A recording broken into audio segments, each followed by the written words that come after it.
الحمد لله نحمده ونستعينه ونستغفره ونؤمن به ونتوكل عليه.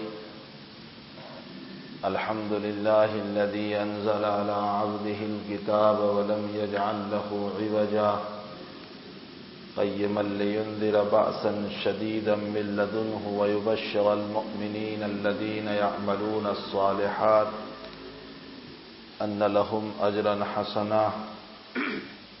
وصلى الله وسلم على نبينا محمد النبي المصطفى وعلى آله وأصحابه نجوم الهدى قادة التقى.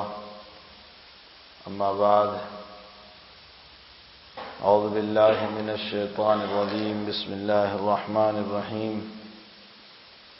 إن الدين عند الله الإسلام وما اختلف الذين أوتوا الكتاب إلا من بعد ما جاءهم العلم بغيا بينهم.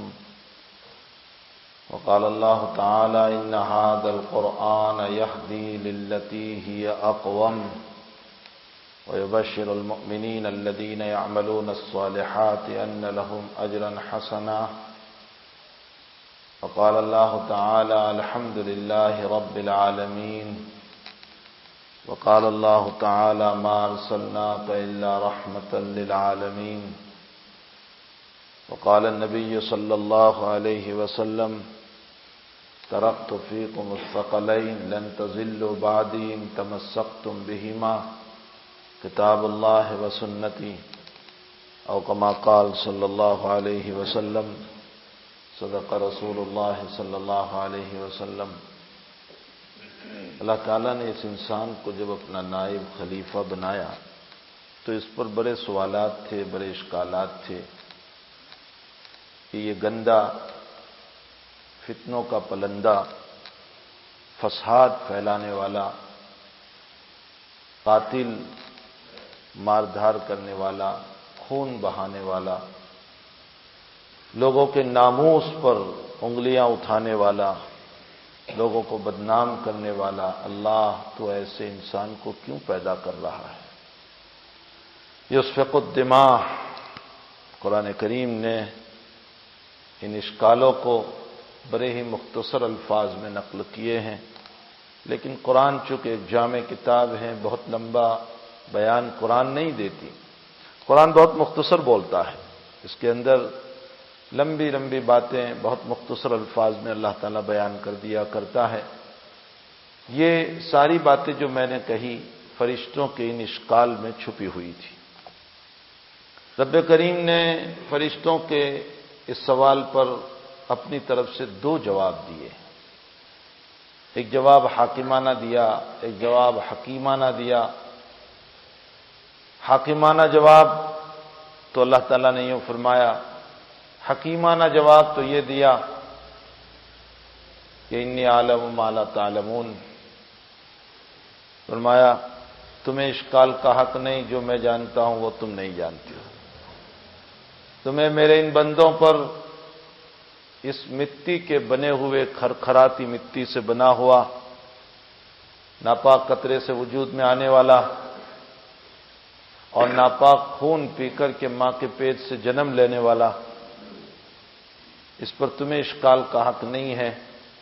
میرا بندہ ہے، میں اسے دنیا میں کیوں بھیج رہا ہوں تم نہیں جانتے ہو.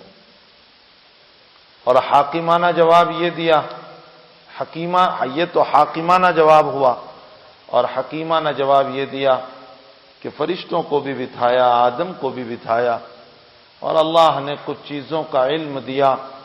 حضرات مفسرین نے ان چیزوں کو بھی لکھا ہے کہ جو چیزیں ضرورت کی ہوتی ہے، کھانا پینا اور اس سے متعلقہ جو ضروریات زندگی تھی، کہ اسے کھنچا کہتے ہیں، اسے چمچ کہتے ہیں، اسے تھال کہتے ہیں، اسے فلاں کہتے ہیں، یہ ساری چیزیں سامنے رکھی. اور پھر رب کریم نے دونوں کا امتحان لیا، آدم کا بھی اور ملائکہ کا بھی. آدم اس امتحان میں کامیاب ہوئے.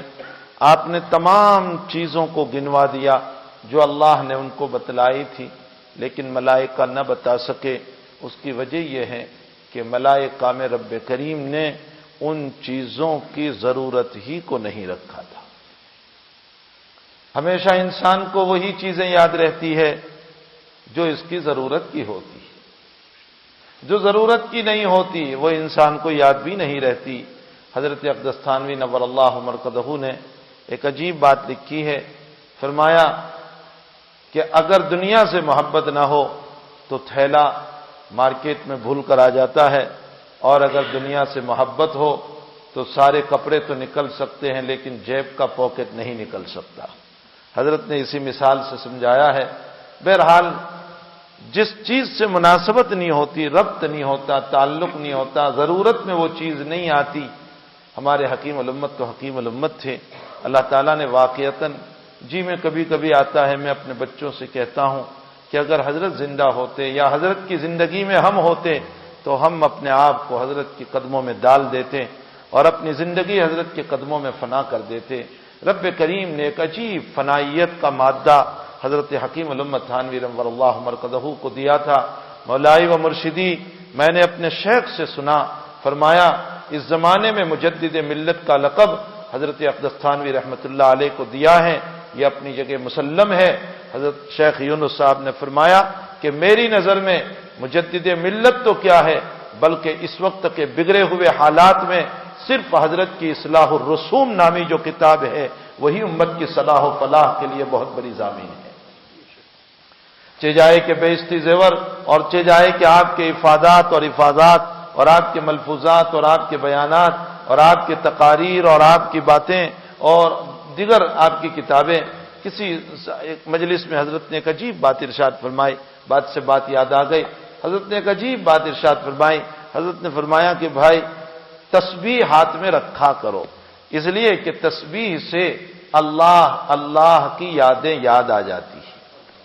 جب بندہ تسبیح ہاتھ میں رکھتا ہے نا تو اسے اللہ اللہ یاد آ جاتا ہے، اسی لیے عربی میں تسبیح کو مذکرہ کہتے ہیں، مذکرہ کا معنی یاد دلانے والی، تسبیح کو مذکرہ کہتے ہیں، یعنی یہ اللہ کو یاد دلانے والی ہے۔ دیکھو ہم خالی ہاتھ ہوتے ہیں تو اس صورت میں ہمیں اللہ یاد نہیں آتا، لیکن جب تسبیح ہاتھ میں ہوتی ہے تو بات کرتے کرتے بھی اگر خاموش ہو گئے تو سبحان اللہ نکل جاتا ہے، الحمدللہ نکل جاتا ہے، اللہ اکبر نکل جاتا ہے۔ کسی صاحب نے ایک عجیب بات فرمائی، فرمایا کہ حضرت میں آج تک تسبیح نہیں پکڑتا تھا، اب میں تسبیح پکڑتا ہوں تو لوگ مجھ پر ہنسیں گے۔ حضرت نے فرمایا تیرے تسبیح پر نہیں ہنس رہے ہیں، تیری غفلت کی زندگی پر ہنس رہے ہیں۔ اس جملے پر اگر غور کریں تو بہت کچھ سمجھ میں آ جائے گا۔ حضرت نے فرمایا تیری تسبیح پکڑنے پر نہیں ہنس رہے ہیں، تیری غفلت کی زندگی پر ہنس رہے ہیں، یعنی پچھلی جو تیری زندگی غفلت کی گزری اور تو نے تسبیح نہیں پکڑی اور اب پکڑ رہا ہے تو غفلت پر ہنس رہے ہیں، اگر تو اب بھی پکڑنے والا ہو جائے گا تو لوگوں کا ہنسنا بعد میں بند ہو جائے گا۔ معلوم ہوتا ہے یہ ہنسنا یہ تسبیح کے پکڑنے پر نہیں ہوا، یہ غفلت کے اوپر ہوا۔ تو حضرت تھے فنائیت کا عالم، اللہ اکبر، فنائیت کا عالم۔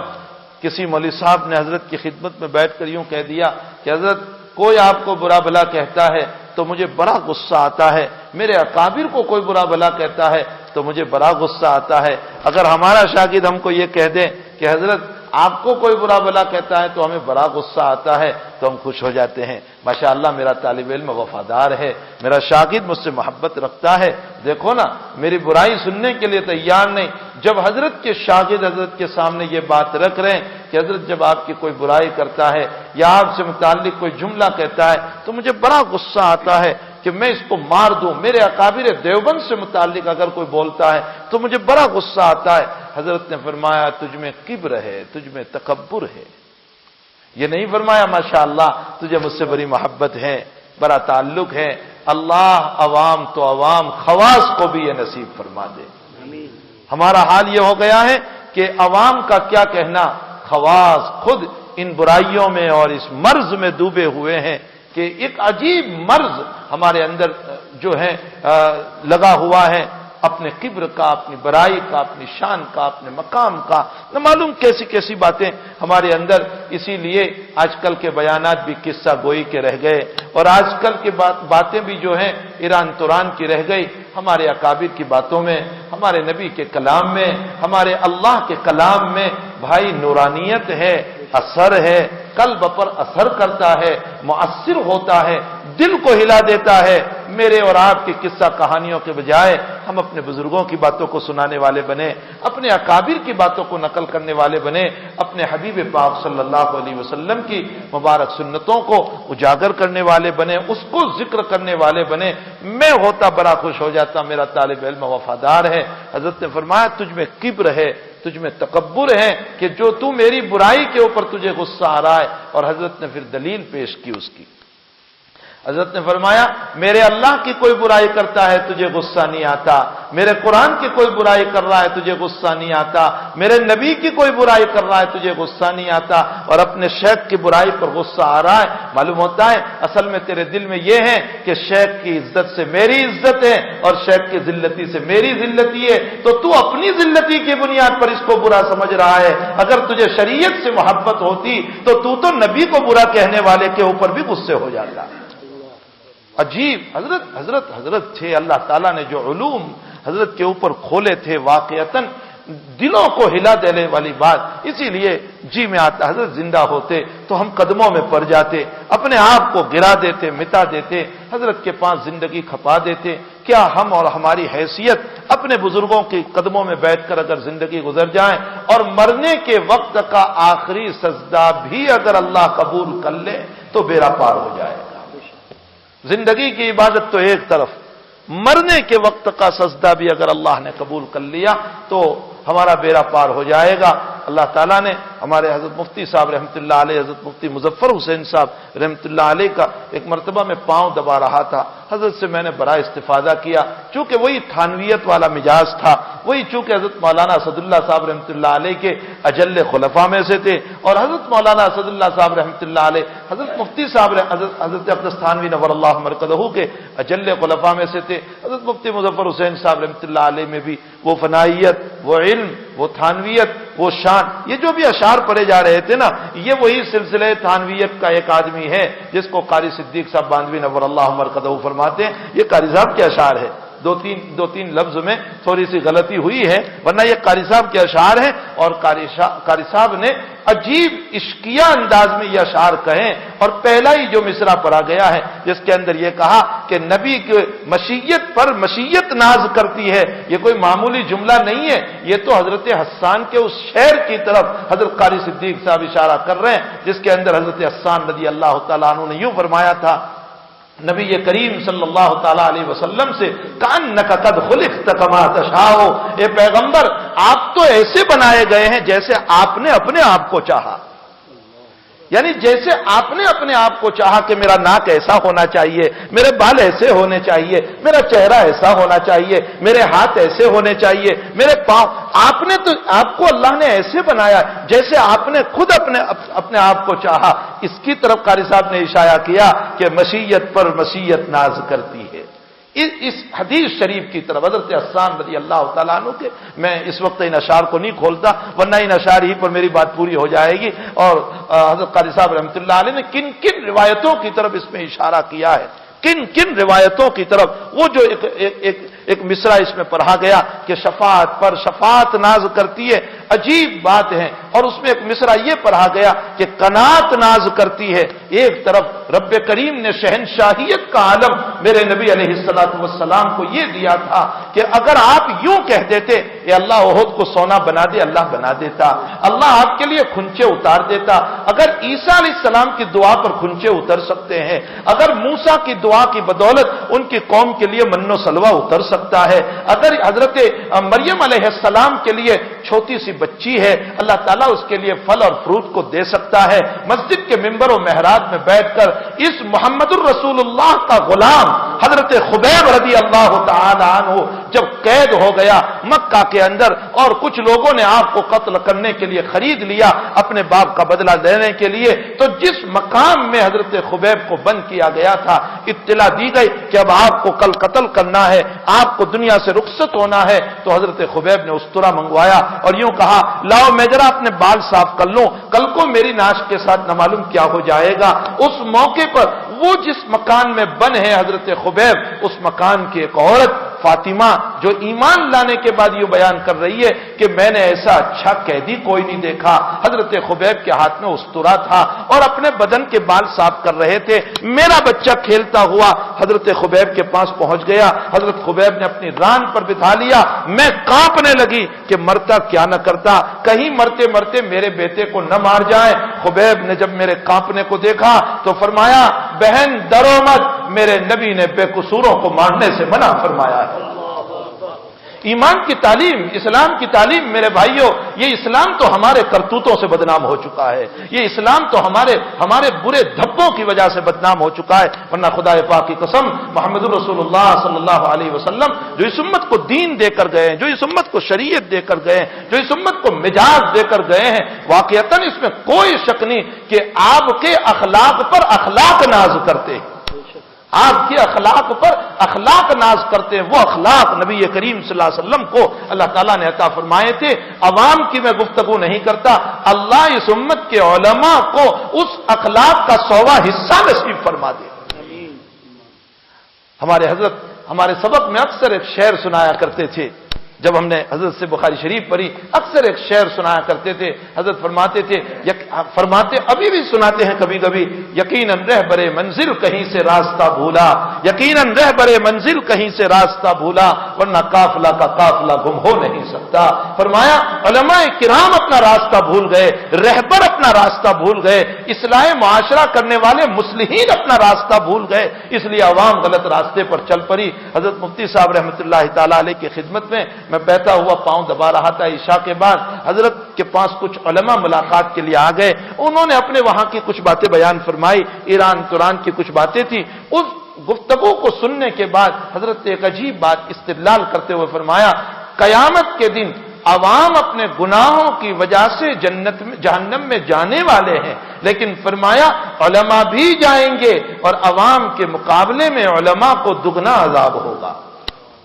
اور پھر حدیث شریف تلاوت فرمائی حضرت نے, اور حدیث شریف کو تلاوت کرنے کے بعد جس آیت سے استدلال کیا وہ آیت اس وقت میرے ذہن میں آئی. یہ آپ لوگوں کی توجہ سے اس وقت حضرت مفتی صاحب رحمۃ اللہ علیہ کا جملہ مجھے یاد آ گیا. حضرت نے فرمایا لولا ينهاهم الربانيون والاحبار لولا ينهاهم الربانيون والاحبار عن قولهم الاثم واكلهم السحت لبئس ما كانوا يعملون. ربانی کہتے ہیں یہودیوں کے صوفی علماء کو, صوفیاء کرام کو, خانقاہ چلانے والوں کو, صوفیاء کرام کو ان کی شریعت میں ربانی کہا جاتا تھا.